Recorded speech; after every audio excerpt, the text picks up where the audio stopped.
မင်္ဂလာပါရှင်ကျမကတော့မြန်မာနိုင်ငံကမက်ဆင်မာဖြစ်ပါတယ်အိန္ဒိယနိုင်ငံကိုလာရောက်ပြီးတော့ကင်ဆာကုသရခြင်းအကြောင်းရင်းမှာတော့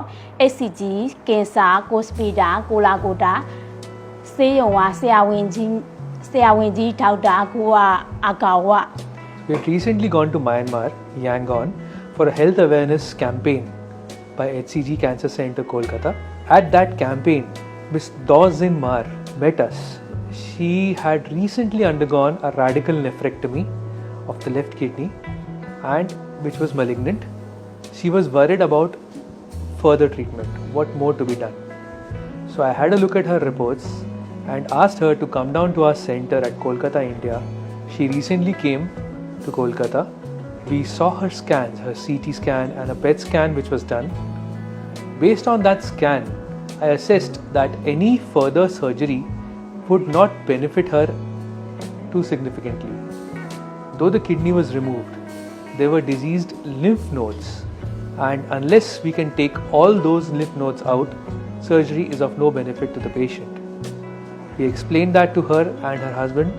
They understood that well, and after our multidisciplinary team meeting, we decided to send her to our medical oncologist for the management. ပထမတစ်ချိန်ထိုးပြီးွားပြီပေါ့နော်ထိုးပြီးတဲ့အချိန်မှာလည်းယောဂမှာထူးထူးခံစားရတာမရှိပါဘူးကိုလက်ကလေးကြိုက်ခဲတယ်ခေါင်းလေးနည်းနည်းကြိုက်တာလွယ်လို့ကျန်တဲ့ဝေဒနာမခံစားရပါဘူးအခုကကျွန်မကီမိုသီရပီတစ်ချိန်ထိုးပြီးသားဖြစ်ပါတယ်ဒါပေမဲ့မြန်မာနိုင်ငံကလာရောက်မဲ့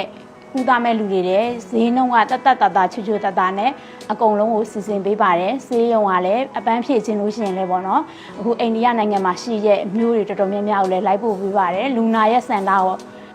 အဆင်ပြေတဲ့အပြင်စကယ်ပြန်များကလည်းကျမတို့ဟိုတယ်လင်းလက်မှတ်အကုန်လုံးကိုစီစဉ်ပေးထားပါတယ်ဒီရောက်တော့လဲဆရာဝန်တွေရဲ့နွေထွေမှုဆက်ဆံ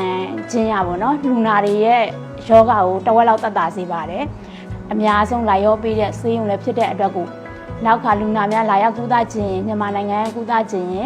အိန္ဒိယနိုင်ငံ HCG ကင်ဆာ Hospital ကိုလိုကတာကိုလာရောက်ဖို့ဖိတ်ခေါ်ပါတယ်ရှင်